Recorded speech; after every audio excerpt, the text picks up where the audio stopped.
बच्चों, मैं डॉक्टर संगीता शर्मा और एक नए पाठ के साथ जो है आपकी पाठ्य पुस्तक स्पर्श पाठ 2 दुख का अधिकार, जिसके लेखक हैं श्री यशपाल जी। तो बच्चों, इसमें कहानीकार यशपाल जी ने हमारे देश में फैले जादू टोना, झाड़ फूंक आदि अंधविश्वासों और ऊंच नीच अमीर गरीब के भेदभावों का पर्दाफाश करते हुए बताया है कि दुख का अनुभव सभी व्यक्तियों को समान रूप से होता है। यह कहानी उच्च वर्ग के लोगों की अमानवीयता तथा निम्न यानी गरीब वर्ग की विवशता को पूरी गहराई से बखान करती है। यह बात उचित ही है कि दुख दर्द सभी लोगों को तोड़ता है। दुख में शोक मनाना हर व्यक्ति चाहता है। दुख की घड़ी आ जाने पर सभी अवश हो जाते हैं, लेकिन हमारे इस देश में भाग्य के मारे कुछ ऐसे लोग भी हैं बच्चों, जिन्हें न तो दुख मनाने का अधिकार है और न उनके पास समय। प्रस्तुत कहानी में यह भी दर्शाया गया है कि इस समाज में पोशाक मनुष्य को विभिन्न श्रेणियों में विभाजित कर देती है। जैसे कि अच्छी पोशाक मनुष्य को समाज में उच्च दर्जा दिलाती है और निम्न पोशाक निम्न दर्जा दिलाती है, यानी निम्न श्रेणी का दर्जा दिलाती है। तो यानी बच्चों, आप ये जान ही चुके होंगे कि जो हमारी पोशाक है वही हमें हमारा स्थान सुनिश्चित करती है। यानी अगर हम अच्छे कपड़े पहनते हैं तो यानी हमें तो लोग समाज में हमें ऊंचा दर्जा मिलेगा, और यदि हमने खराब कपड़े पहने हैं, पुराने कपड़े पहने हुए हैं, तो समाज हमें कैसा दर्जा देगा? निम्न दर्जा देगा। हाँ, तो चलिए अब पाठ को शुरू करते हैं। मनुष्यों की पोशाकें उन्हें विभिन्न श्रेणियों में बांट देती हैं। तो विभिन्न श्रेणियों में बांट देती हैं, इसका तात्पर्य है कि बच्चों उच्च वर्ग और निम्न वर्ग, ये दो श्रेणियां। प्राय पोशाक ही समाज में मनुष्य का अधिकार और उसका दर्जा निश्चित करती है, यानी कैटेगरी निश्चित करती है कि ये पहले दर्जे में आते हैं या ये दूसरे दर्जे में आते हैं। पहला दर्जा यानी उच्च वर्ग और दूसरा दर्जा यानी निम्न वर्ग। वह हमारे लिए अनेक बंद दरवाजे खोल देती है, परंतु कभी ऐसी परिस्थिति भी आ जाती है कि हम जरा नीचे झुककर समाज की निचली श्रेणियों की अनुभूति को समझना चाहते हैं। उस समय यह पोशाक ही बंधन और अड़चन बन जाती है। यानी यहाँ पर लेखक का तात्पर्य यह है कि यानी कोई भी उच्च वर्ग का व्यक्ति यदि निम्न वर्ग की मदद करना चाहता है तो उस समय वो झिझक जाता है। क्योंकि वो उच्च वर्ग का है। समाज क्या कहेगा, यानी समाज उसके बारे में क्या सोचेगा, इसलिए वो रुक जाता है। जिस तरह से बच्चों जैसे वायु की लहरें कटी हुई पतंग को सहसा यानी एकदम से भूमि पर नहीं गिर जाने देती, उसी तरह खास परिस्थितियों में हमारी पोशाक हमें झुक सकने से रोके रखती है। यानी बच्चों, आपने देखा होगा कि जब आसमान में पतंग उड़ती है और वो अचानक ही कट जाए तो क्या होता है कि वो एकदम धम से नीचे नहीं गिरती ना, हवा के वेग से कभी इधर कभी उधर कभी इधर कभी उधर इस तरह से वो नीचे आती है। तो वैसे ही जो पोशाक है वो हमें निम्न वर्ग के लोगों की मदद करने के लिए एकदम हम आगे नहीं बढ़ सकते, है ना। वो पोशाक जो है हमें रोकती है, जैसे पतंग का उदाहरण यहाँ पर लेखक ने दिया।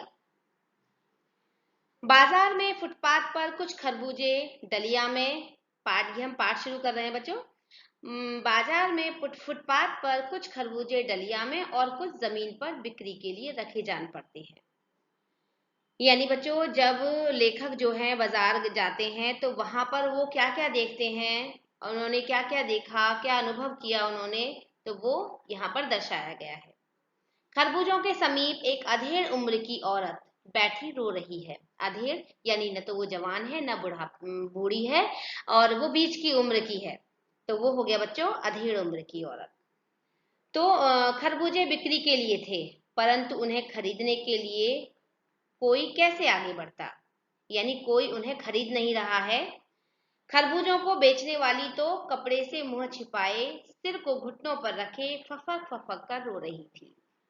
तो यानी बच्चों, जो लेखक ने देखा कि बाजार में एक स्त्री खरबूजे कुछ जमीन पर हैं, कुछ उसकी डलिया में रखे हुए हैं, डलिया यानी एक टोकरी, है ना, और वो उसके खरबूजों को कोई नहीं खरीद रहा है, और वो औरत अपने सिर को घुटनों में दबाए फपक फपक कर रो रही है। अब क्या कारण है, किस वजह से वो रो रही है, ये अभी तक पता नहीं चल पाया है। नमस्ते बच्चों। मैं पड़ोस की दुकानों के तख्तों पर बैठे या बाजार में खड़े लोग घृणा से उसी स्त्री के संबंध में बात कर रहे थे। कौन सी स्त्री बच्चों? जो स्त्री फफक फफक कर रो रही थी और खरबूजे बेचने के लिए बाजार में आई थी। उस स्त्री का रोना देखकर मन में एक व्यथा सी उठी। व्यथा यानी एक कष्ट, एक पीड़ा। पर उसके रोने का कारण जानने का क्या उपाय था? अभी यानी लेखक मन में सोच रहा है कि यानी उस स्त्री की पीड़ा को कैसे जान पाए, वो कैसे समझ पाए कि उसे क्या कष्ट है। फुटपाथ पर उसके समीप बैठ सकने में मेरी पोशाक ही व्यवधान बन खड़ी हो गई थी। यानी जहां वो स्त्री बैठी हुई थी, वहां लेखक बैठ करके उसकी पीड़ा को जानने की कोशिश भी करे, तो उनकी जो पोशाक थी लेखक की, वो व्यवधान यानी रुकावट बन रही थी। एक आदमी ने घृणा से एक तरफ थूकते हुए कहा, क्या जमाना है, जवान लड़के को मरे पूरा दिन नहीं बीता और यह बेहया दुकान लगा के बैठी है। बेहया यानी जिसे कोई शर्म न हो, बिना शर्म के। दूसरे साहब अपनी दाढ़ी खुजाते हुए कह रहे थे, अरे जैसी नीयत होती है अल्लाह वैसी ही बरकत देता है। यानी बच्चों, यहाँ पर जैसी नीयत होती है यानी जो व्यक्ति जिस तरह से सोचता है उसे उसी तरह का एनवायरनमेंट यानी वातावरण दिखाई देता है।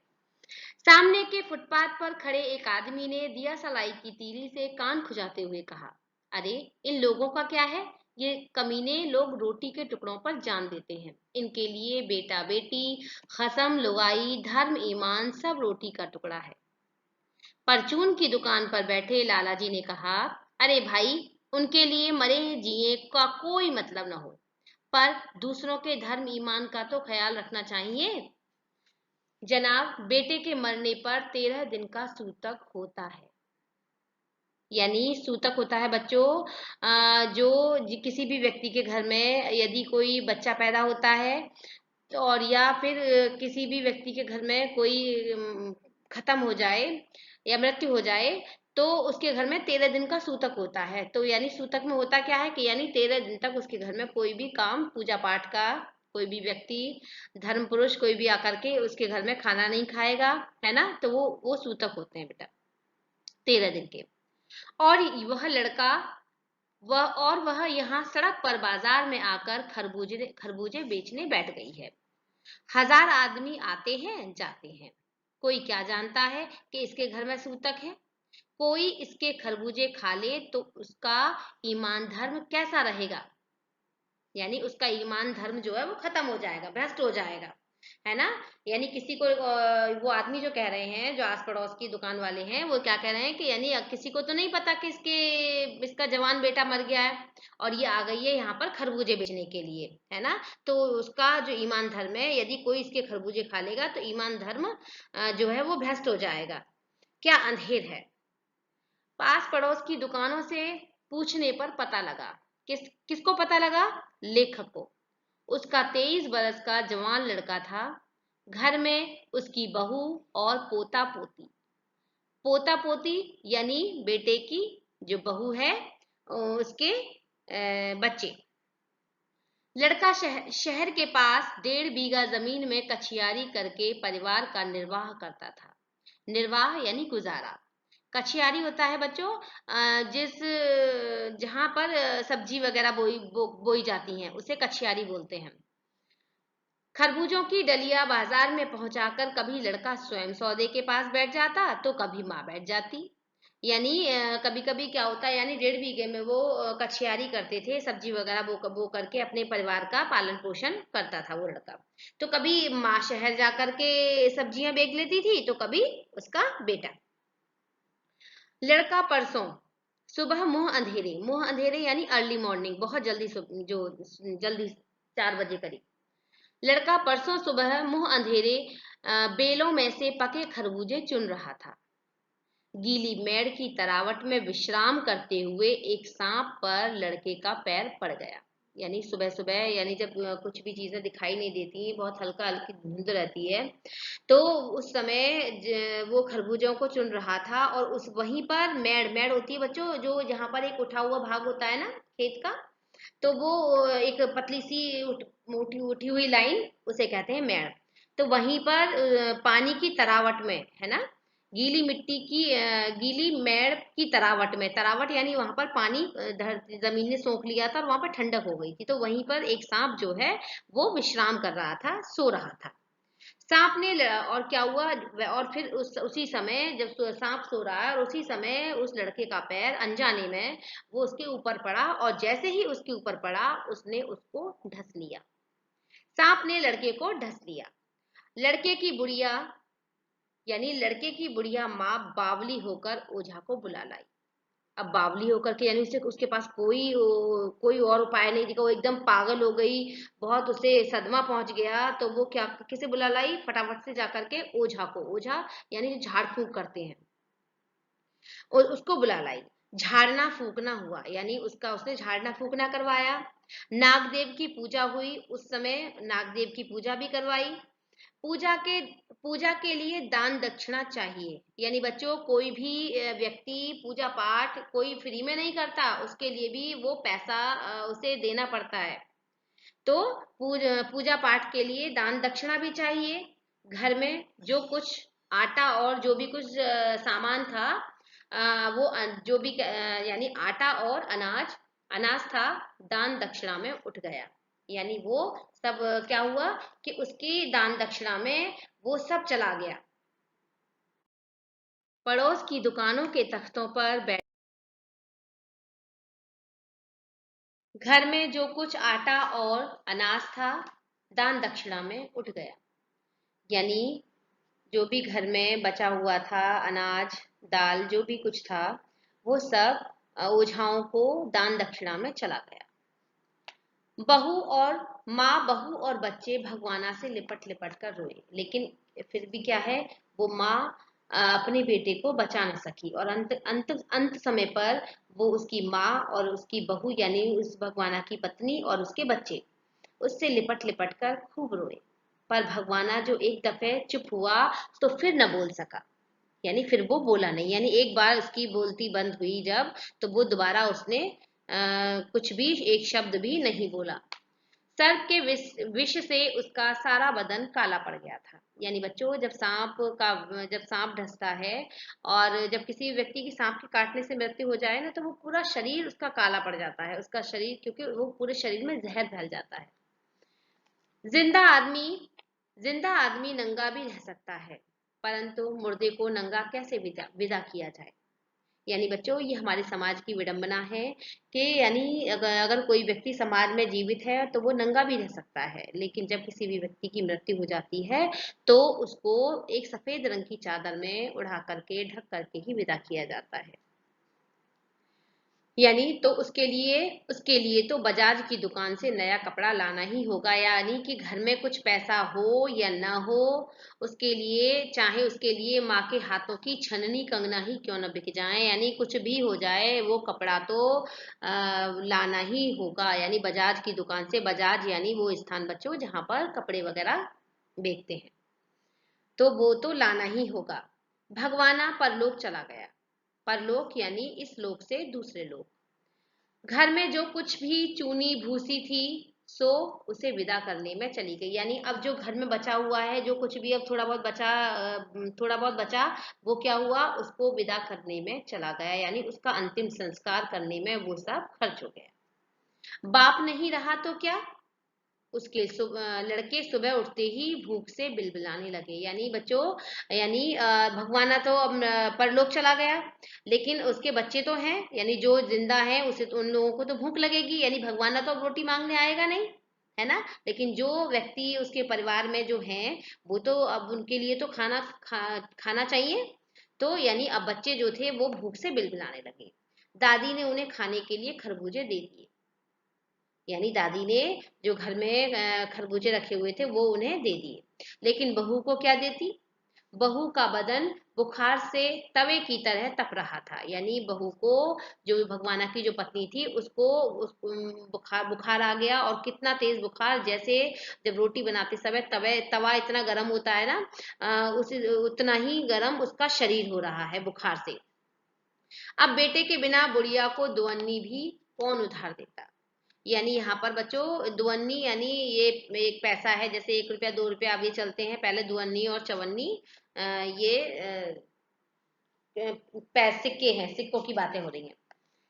तो यानी अब उसे कौन उधार दे? यानी पहले तो उसके घर में एक कमाने वाला था, तो लोग उसे उधार दे देते थे क्योंकि वो उन्हें वापस कर देगा, उन्हें मिलने की वो रहती थी कि हाँ भाई ये तो दे देगा कमा के चलो। लेकिन अब क्या है, अब तो उनके परिवार में जो एक कमाने वाला था वो भी मृत्यु को प्राप्त हो गया। तो अब उनको कौन उधार देगा?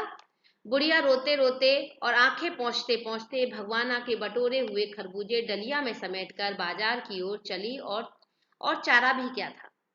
यानी फिर उसने विचार किया कि यानी अब उसके पास भाई परिवार को चलाने के लिए, अब बहू को तो बुखार आ गया, छोटे छोटे बच्चे तो जाएंगे नहीं, तो अब बुढ़िया बची। तो उसने क्या किया, अपने आंसुओं को पहुंचती पहुंचती गई और घर में जो भी खरबूजे वगैरह रखे हुए थे उनको डलिया में समेटा और कहाँ चल दी? बाजार की ओर चल दी वो। और इसके अलावा उसके पास कोई और उपाय भी नहीं था। बुढ़िया खरबूजे बेचने का साहस करके आई थी, यानी कि वो खरबूजों को बेच करके कुछ पैसे मिल जाएंगे, वो साहस करके वो आई थी। परंतु सिर पर चादर लपेटे, है ना, परंतु सिर पर चादर लपेटे, सिर को घुटनों पर टिकाए हुए वो फफक फफक कर रो रही है पुत्र वियोग में। यानी कि उसे कितना कितना कष्ट होगा उस स्त्री को, जो खरबूजा, एक जवान बेटा मरने के बाद, और वो अब खरबूजे लेकर के बाजार में किस हालत में वो खरबूजों को बेच रही है। कितना कितनी कितनी पीड़ा है उसे। कल जिसका बेटा चल बसा, आज वह बाजार में सौदा बेचने चली है। हाय रे पत्थर दिल, पत्थर दिल। यानी क्या सब लोग उसे कितना बोल रहे हैं कि यानी उसके सीने में दिल नहीं है, उसे अपने मरे बेटे के मरने का कोई दुख नहीं है। तो सब उसे कैसे कह रहे हैं? पत्थर दिल के। तो पत्थर दिल है, इसके हृदय में दिल नहीं है, पत्थर है ये तो। यानी जिसके हृदय में कोई दिल ना हो तो उसे कहते हैं बच्चों पत्थर दिल। उस पुत्र वियोगिनी के दुख का अंदाजा लगाने के लिए पिछले साल उसके पड़ोस में पुत्र की मृत्यु से दुखी माता की बात सोचने लगा। यानी यहाँ पर फिर लेखक जब उस स्त्री को देखा तो फिर वो क्या, लेखक को एकदम याद आया कि उन्हें याद आया कि उनके पड़ोस में जब एक स्त्री का पुत्र मर गया था, है ना, मृत्यु हो गई थी उसकी। तो वह संभ्रांत महिला, यानी संभ्रांत यानी बच्चों पढ़ी लिखी महिला, है ना, और बहुत पैसे वाली, है ना, पुत्र की मृत्यु के बाद 2.5 महीने तक, यानी 2 महीने 15 दिन, 2.5 महीना है ना, 2.5 महीना तक पलंग से उठी नहीं थी, है ना। एक तो वो इस स्त्री को देख रहा है जो खरबूजे बेचने आई थी, और एक इस स्त्री को देख उसने उस स्त्री को देखा जो 2.5 महीने तक अपने बिस्तर से उठी नहीं थी। उन्हें उन्हें 15-15 मिनट बाद पुत्र वियोग से मूर्छा आ जाती थी। यानी उन्हें 15-15 मिनट के बाद होश आता है ना, 15-15 मिनट के लिए वो उन्हें मूर्छा चली जाती थी, 15-15 मिनट वो बेहोश पड़ी रहती थी। और जिसके जब उनकी आंख खुलती, यानी उनकी बेहोशी दूर होती, तब उनकी आंखों से लगातार आंसू बहते रहते थे, है ना। मूर्छा आ जाती थी और मूर्छा आने की अवस्था में आंखों से आंसू रुकते नहीं थे, यानी बहते रहते थे। और दो दो डॉक्टर हरदम सिरहाने बैठे रहते थे, यानी हर समय तैयार रहते थे दो दो डॉक्टर। हरदम सिर पर बर्फ रखी जाती थी, है ना। शहर भर के लोगों के मन शहर भर के लोगों के मन उस पुत्र शोक से द्रवित हो उठे थे। यानी पूरे जो शहर था, उस पूरे शहर में ही मातम सा छा गया था। सभी लोग उस स्त्री के दुख में दुखी थे। जब मन को जब मन को सूझ का रास्ता नहीं मिलता तो बेचैनी से कदम तेज हो जाते हैं। यानी जब बच्चों हमें कोई मार्ग नहीं दिखता और हम हड़बड़ाहट में होते हैं कि क्या करें, तो उस समय क्या है कि उस समय हमारे जो पैर हैं वो कैसे हो जाते हैं, हमारी चाल जो है वो गति जो है पैरों की वो तेज हो जाती है। तो ये अवस्था किसकी है? लेखक की है। उसी हालत में नाक ऊपर उठाए, यानी नाक ऊपर उठाए यानी अपने आप को बड़ा समझते हुए, है ना। यहाँ पर लेखक जो है वो अपने आप को भी कुछ के पोशाक बीच में आ गई, तो वो ये भाव उनके मन में है कि यानी वो उस स्त्री की मदद नहीं कर पाए।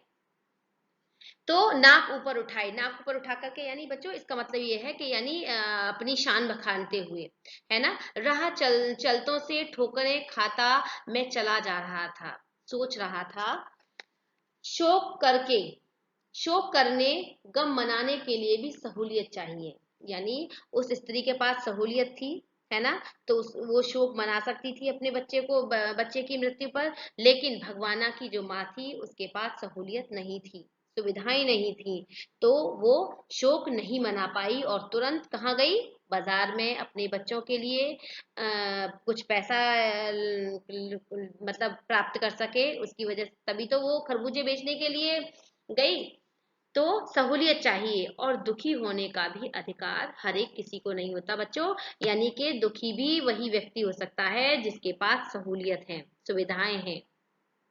तो बच्चों, मुझे आशा ही नहीं पूरा विश्वास है कि यह आपको पाठ समझ में आया होगा। तो अब तक के लिए धन्यवाद।